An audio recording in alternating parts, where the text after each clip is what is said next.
ओम शांति 19/3/2025 प्रातः मुरली बाप दादा मधुबन। मीठा बाबा कहते मीठे बच्चे तुमको यही पुराना दुनिया पुराना शरीर ठारू बंची थाउ थाउ मरिबार अनुभव करी घर को जीवाकू हेब।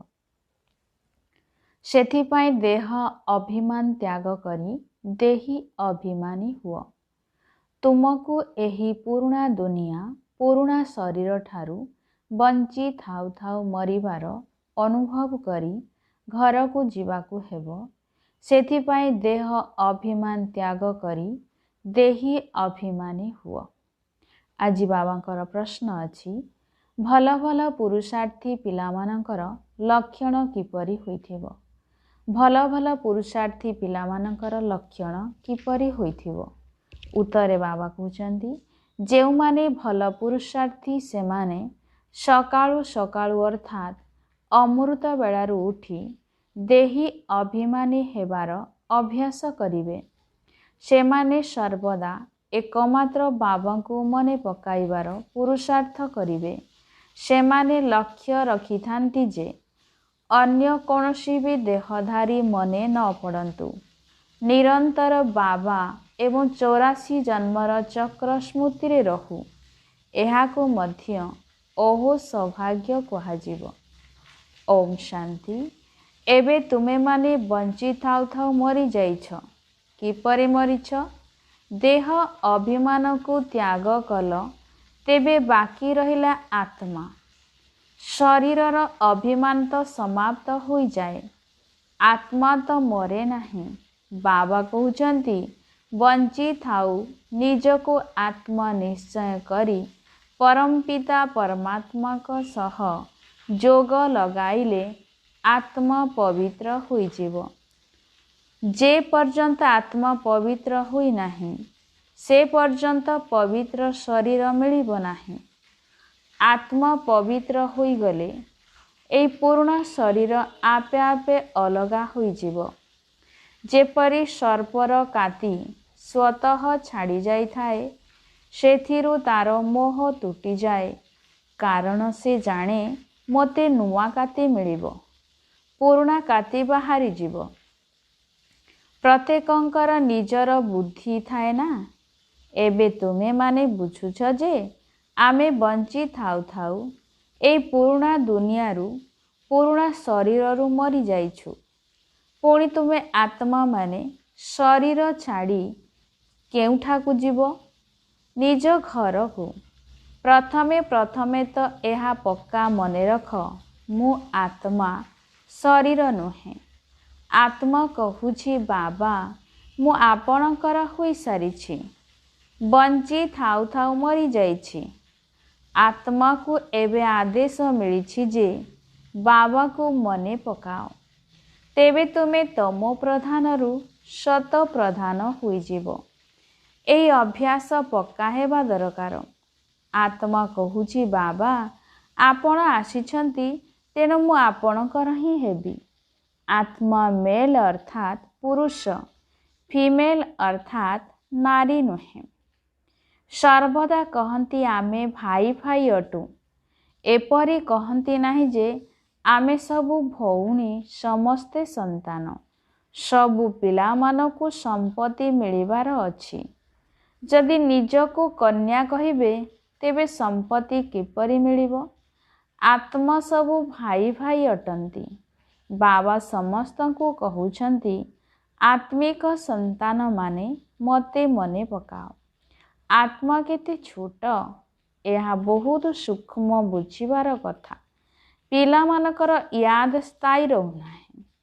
सन्यासी माने दृष्टांत दियंती मु मईसी एपरी कहिबा द्वारा मईसी परी होई जानती। वास्तव रे कौन केही मईसी हुअंती?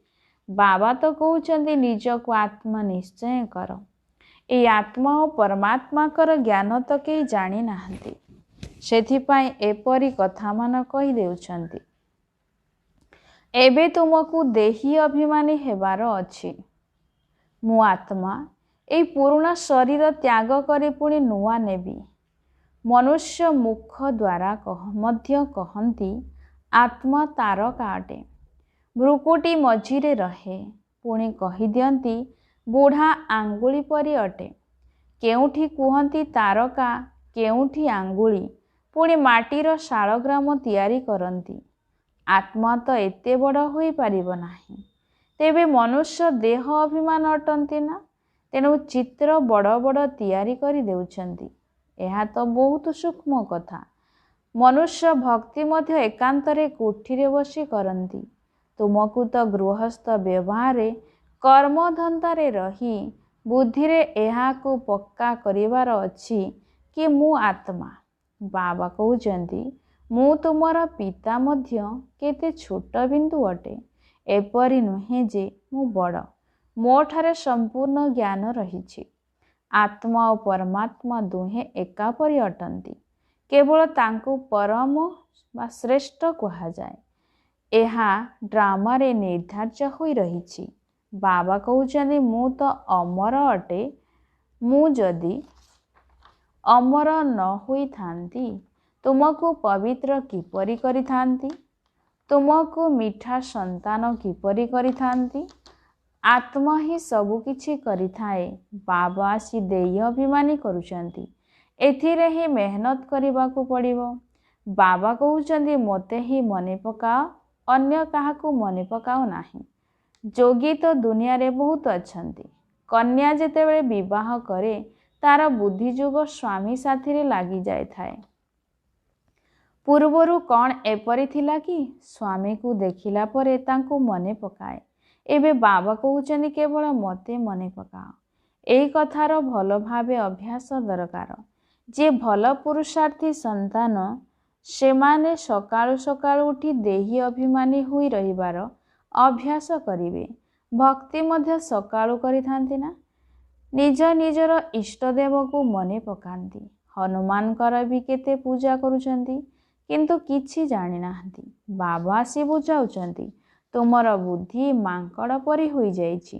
ଏବେ ପୁଣି ତୁମେ ଦେବତା ହେଉଛ। ଏହା ପତିତ ତମ ପ୍ରଧାନ ଦୁନିଆ ଅଟେ। ଏବେ ତୁମେ ଆସିଛ ବେହଦ ପିତାଙ୍କ ପାଖକୁ।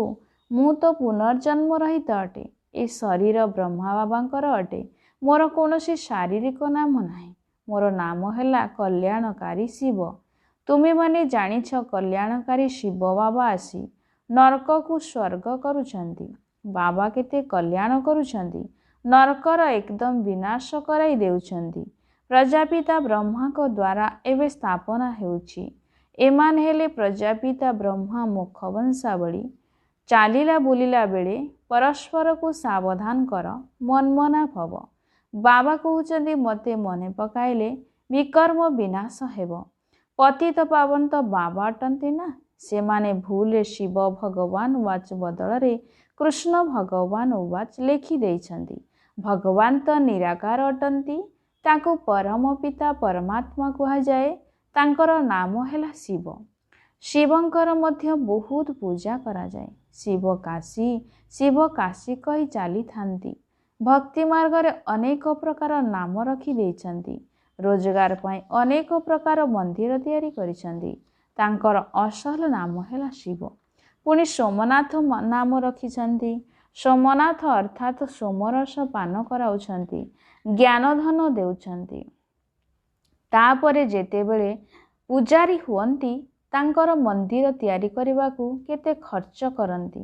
କାରଣ ସେ ସୋମରସ ପାନ କରାଇଛନ୍ତି ନା। ସୋମନାଥଙ୍କ ସହ ସୋମନାଥିନୀ ମଧ୍ୟ ଥିବେ। ଯଥା ରାଜାରାଣୀ ତଥା ପ୍ରଜା ସମସ୍ତେ ସୋମନାଥ ସୋମନାଥିନୀ ଅଟନ୍ତି।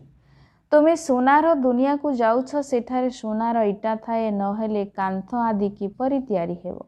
ବହୁତ ସୁନା ଥାଏ, ସେଥିପାଇଁ ତାକୁ ସୁନାର ଦୁନିଆ କୁହାଯାଏ। ଏହା ହେଉଛି ଲୁହା ଏବଂ ପଥରର ଦୁନିଆ। ସ୍ୱର୍ଗର ନାମ ଶୁଣି ମୁହଁରେ ଖୁସିରେ ପାଣି ଆସିଯାଏ। ବିଷ୍ଣୁଙ୍କର ଦୁଇ ରୂପ ଲକ୍ଷ୍ମୀ ଓ ନାରାୟଣ ଅଲଗା ଅଲଗା ହେବେ ନା? ତୁମେ ବିଷ୍ଣୁପୁରୀର ମାଲିକ ହେଉଛ। ଏବେ ତୁମେ ରାବଣପୁରୀରେ ଅଛ। ତେଣୁ ଏବେ ବାବା କହୁଛନ୍ତି ନିଜକୁ ଆତ୍ମା ଭାବି ମୋତେ ମନେ ପକାଅ। ବାବା ମଧ୍ୟ ପରମ ଧାମରେ ରହୁଛନ୍ତି। ତୁମେ ଆତ୍ମାମାନେ ମଧ୍ୟ ପରମ ଧାମରେ ରହିଥାଅ। ବାବା କହୁଛନ୍ତି ତୁମକୁ କିଛି କଷ୍ଟ ଦେଉନାହିଁ। ବହୁତ ସହଜ କଥା। ବାକି ଏଇ ରାବଣ ଶତ୍ରୁ ହୋଇ ତୁମ ସାମ୍ନାରେ ଠିଆ ହୋଇଛି। ସେ ହିଁ ବିଘ୍ନ ପକାଉଛି। ଜ୍ଞାନରେ ବିଘ୍ନ ପଡ଼େ ନାହିଁ, ଯୋଗରେ ହିଁ ବିଘ୍ନ ପଡ଼େ। ଘଡ଼ିକୁ ଘଡ଼ି ମାୟା ଭୁଲାଇ ଦେଉଛି, ଦେହ ଅଭିମାନ କରାଇ ଦେଉଛି, ବାବାଙ୍କୁ ମନେ ପକାଇବାକୁ ଦେଉନାହିଁ। ଏପରି ଯୁଦ୍ଧ ଚାଲିଛି, ଏହିପରି ଯୁଦ୍ଧ ଚାଲିଛି। ବାବା କହୁଛନ୍ତି ତୁମେ କର୍ମଯୋଗୀ ଅଟ। ଆଚ୍ଛା, ଦିନରେ ମନେ ପକାଇ ପାରୁନାହଁ, ତେବେ ରାତିରେ ମନେ ପକାଅ। ରାତିରେ ଅଭ୍ୟାସ, ଦିନରେ କାମରେ ଆସିବ। ନିରନ୍ତର ସ୍ମୃତିରେ ରହୁ। ଯେଉଁ ବାବା ମୋତେ ବିଶ୍ୱର ମାଲିକ କରୁଛନ୍ତି, ମୁଁ ତାଙ୍କୁ ମନେ ପକାଉଛି। ବାବାଙ୍କର ସ୍ମୃତି ଓ 84 ଜନ୍ମର ଚକ୍ର ମନେ ରହିଲେ ଓହ ସୌଭାଗ୍ୟ। ଅନ୍ୟମାନଙ୍କୁ ବି ଶୁଣାଇବାର ଅଛି। ଭଉଣୀ ଓ ଭାଇମାନେ, ଏବେ କଳିଯୁଗ ପୁରା ହୋଇ ସତ୍ୟଯୁଗ ଆସୁଛି। ବାବା ଆସିଛନ୍ତି ସତ୍ୟଯୁଗ ପାଇଁ ରାଜଯୁଗ ଶିଖାଉଛନ୍ତି। କଳିଯୁଗ ପରେ ସତ୍ୟଯୁଗ ଆସିବ। ଏକ ବାବାଙ୍କ ବ୍ୟତୀତ ଅନ୍ୟ କାହାକୁ ମନେ ପକାନ୍ତୁ ନାହିଁ। ବାନପ୍ରସ୍ଥମାନେ ଯାଇ ସନ୍ନ୍ୟାସୀମାନଙ୍କର ସଙ୍ଗ କରନ୍ତି। ବାନପ୍ରସ୍ଥ ଅର୍ଥାତ୍ ସେଠାରେ ପାଣିର କାମ ନଥାଏ। ଆତ୍ମା ଶାନ୍ତ ଅବସ୍ଥାରେ ରହେ। ଆତ୍ମା କେବେ ଲୀନ ହୋଇପାରିବ ନାହିଁ। ଡ୍ରାମାରୁ କେହି ମଧ୍ୟ ପାଠ ଧରି ବାହାରି ଯାଇପାରିବେ ନାହିଁ। ବାବା ଏହା ମଧ୍ୟ ବୁଝାଉଛନ୍ତି, ଏକା ବାବାଙ୍କ ବ୍ୟତୀତ ଅନ୍ୟ କାହାକୁ ମନେ ପକାଅ ନାହିଁ। ଅନ୍ୟ ସବୁ କିଛି ଦେଖୁଥିଲେ ବି ମନେ ପକାଅ ନାହିଁ। ଏହି ପୁରୁଣା ଦୁନିଆ ତ ବିନାଶ ହୋଇଯିବ। ଏହା ଶ୍ମଶାନ ଭୂମି ଅଟେ ନା। ମୁର୍ଦ୍ଦାରମାନଙ୍କୁ କେବେ ମନେ ପକାଯାଏ କି? ବାବା କହୁଛନ୍ତି, ଏମାନେ ସବୁ ମରି ପଡ଼ିଛନ୍ତି। ମୁଁ ଆସୁଛି, ପତିତମାନଙ୍କୁ ପାବନ କରି ନେଇଯାଉଛି।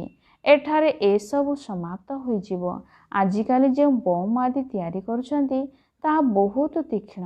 କହୁଛନ୍ତି, ଏଠାରେ ବସି ଯେଉଁଠାକୁ ଛାଡ଼ିବୁ ସେଇଠାରେ ହିଁ ପଡ଼ିବ। ଏହା ପୂର୍ବ ନିର୍ଦ୍ଧାରିତ କଳ୍ପପୂର୍ବ ସଦୃଶ। ପୁନଃ ବିନାଶ ହେବ। ଭଗବାନ ଆସି ନୂଆ ଦୁନିଆ ପାଇଁ ରାଜଯୁଗ ଶିଖାଉଛନ୍ତି। ଏହା ମହାଭାରତ ଲଢ଼େଇ ଅଟେ, ଯାହାର ଶାସ୍ତ୍ରରେ ଗାୟନ ରହିଛି। ନିଶ୍ଚିନ୍ତ ଭାବରେ ଭଗବାନ ଆସିଛନ୍ତି ସ୍ଥାପନା ଓ ବିନାଶ କରିବାକୁ। ଚିତ୍ର ମଧ୍ୟ ସ୍ପଷ୍ଟ ରହିଛି। ତୁମେ ସାକ୍ଷାତକାର କରୁଛ, ଆମେ ଏପରି ଲକ୍ଷ୍ମୀ ନାରାୟଣ ହେବୁ। ଏଠାରେ ପଢ଼ିଥିବା ପାଠ ଭୁଲିଯିବ। ସେଠାରେ ତ ବାରିଷ୍ଟର, ଡାକ୍ତର ଆଦିଙ୍କର ଦରକାର ନଥାଏ। ତୁମେ ତ ଏଠାକାର ପାଠପଢ଼ା ଅନୁସାରେ ବର୍ଷା ପ୍ରାପ୍ତ କରୁଛ। କଳା କୌଶଳ ବି ସବୁ ଏଇଠାରେ ହିଁ ଶିଖିକରି ଯିବେ। ଘର ନିର୍ମାଣ କରୁଥିବା ଆତ୍ମା ଏଠାରେ ବହୁତ ଭଲ ଘର ତିଆରି କରୁଥିଲେ, ସେଠାରେ ବି ତିଆରି କରିବେ। ବଜାର ଆଦି ବି ରହିବ ନା, କାରବାର ତ ଚାଲିବ। ଏହିଠାରେ ଅର୍ଜନ କରିଥିବା ଦକ୍ଷତା ସେଠାକୁ ନେଇଯାଇଥାନ୍ତି। ବିଜ୍ଞାନ ଦ୍ୱାରା ମଧ୍ୟ ଭଲ କଳା କୌଶଳ ଶିଖୁଛନ୍ତି। ତାହା ସବୁ ସେଠାରେ କାମରେ ଆସିବ। ସେମାନେ ପ୍ରଜାରେ ଆସିବେ। ତୁମମାନଙ୍କୁ ତ ପ୍ରଜାରେ ଆସିବାର ନାହିଁ। ତୁମେ ଆସିଛ ବାବା ମମ୍ମାଙ୍କ ସିଂହାସନର ଅଧିକାରୀ ହେବା ପାଇଁ।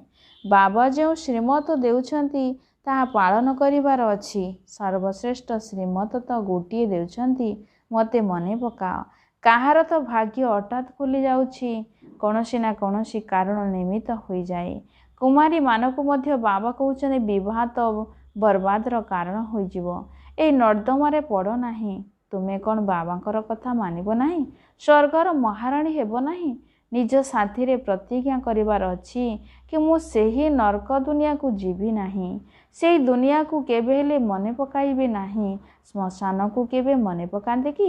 ଏଠାରେ ତ ତୁମେ କହୁଛ କିପରି ଏହି ଶରୀର ତ୍ୟାଗ କରିବୁ ଏବଂ ନିଜର ସ୍ୱର୍ଗକୁ ଯିବୁ। ଏବେ 84 ଜନ୍ମ ପୁରା ହେଲା। ଏବେ ଆମେ ନିଜ ଘରକୁ ଯାଉଛୁ। ଅନ୍ୟମାନଙ୍କୁ ମଧ୍ୟ ଏହା ଶୁଣାଇବାର ଅଛି। ଏହା ମଧ୍ୟ ବୁଝୁଛ, ବାବାଙ୍କ ଛଡ଼ା ସତ୍ୟଯୁଗର ରାଜତ୍ୱ ଅନ୍ୟ କେହି ଦେଇପାରିବେ ନାହିଁ। ଏହି ରଥକୁ ମଧ୍ୟ କର୍ମଭୋଗ ଭୋଗିବାକୁ ତ ପଡ଼ିବ ନା। ବାପଦାଦାଙ୍କର ମଧ୍ୟ ପରସ୍ପର ମଧ୍ୟରେ ବାର୍ତ୍ତାଳାପ ହୋଇଥାଏ। ଏହି ବ୍ରହ୍ମା ବାବା କହନ୍ତି, ବାବା ଆଶୀର୍ବାଦ କରିଦିଅ, କାଶ ପାଇଁ କିଛି ଔଷଧ ଦିଅ ବା ଛୁମନ୍ତ୍ର କରି ଉଡ଼ାଇ ଦିଅ। ବାବା କହିଥାନ୍ତି, ନା, ଏହା ତ ଭୋଗିବାର ହିଁ ଅଛି। ତୁମର ଏହି ରଥ ଲୋନ୍ ନେଉଛି, ତା ବଦଳରେ ପାରିଶ୍ରମିକ ତ ଦେଇଦେଉଛି। ବାକି ଏହା ତ ତୁମର ହିସାବ କିତାବ। ଅନ୍ତ ପର୍ଯ୍ୟନ୍ତ କିଛି ନା କିଛି ହେଉଥିବ। ଯଦି ତୁମକୁ ଆଶୀର୍ବାଦ କରିବି, ତେବେ ସମସ୍ତଙ୍କୁ କରିବାକୁ ପଡ଼ିବ। ଆଜି ଏହି ଝିଅ ଏଠାରେ ବସିଛି, କାଲି ଟ୍ରେନରେ ଦୁର୍ଘଟଣା ହୋଇଯିବ, ଶରୀର ତ୍ୟାଗ କରିଦେବ। ବାବା କହିବେ, ଡ୍ରାମା। ଏପରି କହିପାରିବ ନାହିଁ କି ବାବା ପୂର୍ବରୁ କାହିଁକି କହିଲେ ନାହିଁ? ଏପରି ନିୟମ ନାହିଁ। ମୁଁ ତ ଆସୁଛି ପତିତରୁ ପାବନ କରିବାକୁ। ଏଇ କଥା ସବୁ କହିବାର ଆସୁନାହିଁ। ନିଜର ଏହି ହିସାବ କିତାବ ତ ତୁମକୁ ହିଁ ଚୁକ୍ତ କରିବାର ଅଛି। ଏଥିରେ ଆଶୀର୍ବାଦର କଥା ନାହିଁ। ଆଶୀର୍ବାଦ ପାଇବାକୁ ହେଲେ ସନ୍ନ୍ୟାସୀମାନଙ୍କ ପାଖକୁ ଯାଅ।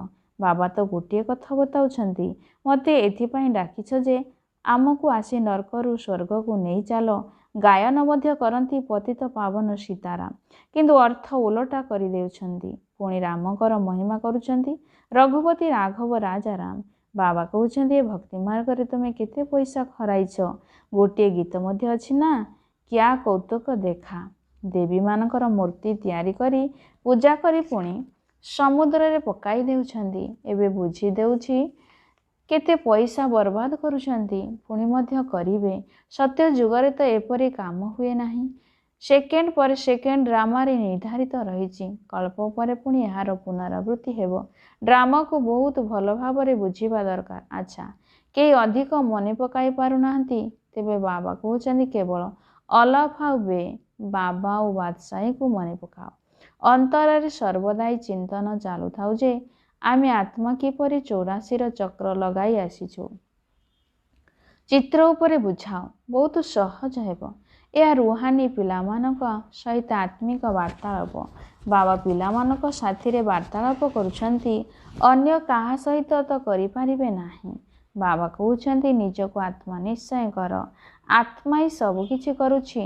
ବାବା ମନେ ପକାଇ ଦେଉଛନ୍ତି ତୁମେ 84 ଜନ୍ମ ନେଇଛ, ମନୁଷ୍ୟ ହିଁ ହେଉଛ। ଯେପରି ବାବା ଅଧ୍ୟାଦେଶ ଜାରି କରୁଛନ୍ତି ଯେ ବିକାରୀ ହୁଅ ନାହିଁ, ସେହିପରି ଏହି ଅଧ୍ୟାଦେଶ ମଧ୍ୟ ଜାରି କରୁଛନ୍ତି ଯେ କାହାରିକୁ କାନ୍ଦିବାର ନାହିଁ। ସତ୍ୟଯୁଗ ତ୍ରେତାରେ କେବେ କେହି କାନ୍ଦନ୍ତି ନାହିଁ। ଛୋଟ ପିଲା ବି କାନ୍ଦିବେ ନାହିଁ। ଡ୍ରାମାରେ କାନ୍ଦିବାର ନିୟମ ନାହିଁ। ତାହା ହେଉଛି ହର୍ଷିତ ରହିବାର ଦୁନିଆ। ସେଠିକାର ସବୁ ଅଭ୍ୟାସ ଏଠାରେ ହିଁ କରିବାକୁ ହେବ। ଆଚ୍ଛା, ମିଠା ମିଠା ଶିଖିଲଧେ ସନ୍ତାନମାନଙ୍କ ପ୍ରତି ମାତା ପିତା ବାପ ଦାଦାଙ୍କର ମଧୁର ସ୍ନେହ ସମ୍ପନ୍ନ ଶୁଭେଚ୍ଛା ଏବଂ ସୁପ୍ରଭାତ। ଆତ୍ମିକ ପିତାଙ୍କର ଆତ୍ମିକ ସନ୍ତାନମାନଙ୍କୁ ନମସ୍ତେ। ଧାରଣା ପାଇଁ ମୁଖ୍ୟ ସାରାଂଶ। ପ୍ରଥମ ନମ୍ବର, ବାବାଙ୍କ ଠାରୁ ଆଶୀର୍ବାଦ ମାଗିବା ପରିବର୍ତ୍ତେ ଯୋଗର ଯାତ୍ରା ଦ୍ୱାରା ନିଜର ସମସ୍ତ ହିସାବ କିତାବ ଚୁକ୍ତ କରିବାକୁ ହେବ। ପାବନ ହେବାର ପୁରୁଷାର୍ଥ କରିବାକୁ ହେବ। ଏହି ଡ୍ରାମାର ରହସ୍ୟ ଯଥାର୍ଥ ଭାବେ ବୁଝିବାକୁ ହେବ। ଦ୍ୱିତୀୟ ପଏଣ୍ଟ, ଏହି ପୁରୁଣା ଦୁନିଆକୁ ଦେଖୁଥିଲେ ମଧ୍ୟ ମନେ ପକାଇବାର ନାହିଁ। ସର୍ବଦା କର୍ମଯୋଗୀ ହେବାକୁ ହେବ। ସଦାସର୍ବଦା ହର୍ଷିତ ରହିବାର ଅଭ୍ୟାସ କରିବାକୁ ହେବ। କେବେ ବି କାନ୍ଦିବାର ନାହିଁ। ଆଜିର ବରଦାନ ଅଛି, ଘର ଗୃହସ୍ଥ ଭିତରେ ରହି ମୋର ପଣିଆକୁ ତ୍ୟାଗ କରି ଥିବା ସଚ୍ଚା ଟ୍ରଷ୍ଟି ମାୟଜିତ ଭବ। ଘର ଗୃହସ୍ଥ ଭିତରେ ରହି ମୋର ପଣିଆକୁ ତ୍ୟାଗ କରିଥିବା ସଚ୍ଚା ଟ୍ରଷ୍ଟି ମାୟଜିତ ଭବ। ବିସ୍ତାରରେ ବାବା କହୁଛନ୍ତି ଯେପରି ଅଳିଆ ଆବର୍ଜନା ଭିତରେ ପୋକ ଜୋକ ଜନ୍ମ ନେଇଥାନ୍ତି, ସେହିପରି ଯେତେବେଳେ କୌଣସି ମୋର ପଣିଆ ଆସୁଛି ସେତେବେଳେ ହିଁ ମାୟା ଜନ୍ମ ନେଉଛି। ତେଣୁ ମାୟାଜିତ ହେବାର ସହଜ ଉପାୟ ହେଲା ନିଜକୁ ସର୍ବଦା ଟ୍ରଷ୍ଟି ଅର୍ଥାତ୍ ନିମିତ୍ତ ମନେ କରିବା। ବ୍ରହ୍ମା କୁମାର ଅର୍ଥ ଟ୍ରଷ୍ଟି। ଟ୍ରଷ୍ଟିର କାହା ସହିତ ମୋହ ନଥାଏ, କାରଣ ତା ଭିତରେ ମୋର ପଣିଆ ନଥାଏ। ଯଦି ଗୃହସ୍ଥୀ ମନେ କରିବ ତେବେ ମାୟା ଆସିବ ଏବଂ ଟ୍ରଷ୍ଟି ମନେ କରିଲେ ମାୟା ଚାଲିଯିବ। ସେଥିପାଇଁ ମୋର ପଣିଆ ଠାରୁ ନ୍ୟାରା ହୋଇ ଯଦି ଘର ଗୃହସ୍ଥର କାର୍ଯ୍ୟ କରିବ ତେବେ ମାୟା ପ୍ରୁଫ ଅର୍ଥାତ୍ ମାୟା ଠାରୁ ସୁରକ୍ଷିତ ରହିପାରିବ। ସ୍ଲୋଗାନରେ ବାବା କହିଲେ, ଯେଉଁଠାରେ ଅଭିମାନ ଅଛି ସେଠାରେ ଅପମାନର ଅନୁଭବ ନିଶ୍ଚିନ୍ତ ହେବ। ଯେଉଁଠାରେ ଅଭିମାନ ଅଛି ସେଠାରେ ଅପମାନର ଅନୁଭବ ନିଶ୍ଚିନ୍ତ ହେବ। ଅବ୍ୟକ୍ତ ଇଶାରା, ସତ୍ୟତା ଏବଂ ସଭ୍ୟତା ରୂପୀ ସଂସ୍କୃତିକୁ ଆପଣାଅ। 24 ନମ୍ବର ଅଛି, ଆପଣଙ୍କର ଆନ୍ତରିକ ସ୍ୱଚ୍ଛତା ସଭ୍ୟତା ଉଠିବା ବସିବା ସମୟରେ ବାଣୀର ସେବା କରିବାରେ ଅନ୍ୟମାନଙ୍କୁ ଅନୁଭବ ହେଉ, ତେବେ ପରମାତ୍ମା ପ୍ରତ୍ୟକ୍ଷତାର ନିମିତ୍ତ ହୋଇପାରିବ। ସେଥିପାଇଁ ପବିତ୍ରତାର ଦୀପ ସର୍ବଦା ଜଳୁଥାଉ, ଟିକିଏ ବି ହଲଚଲ ନ ହେଉ। ଯେତେ ପବିତ୍ରତାର ଦୀପ ଅଚଳ ହେବ ସେତେ ସହଜରେ ବାବାଙ୍କୁ ଚିହ୍ନି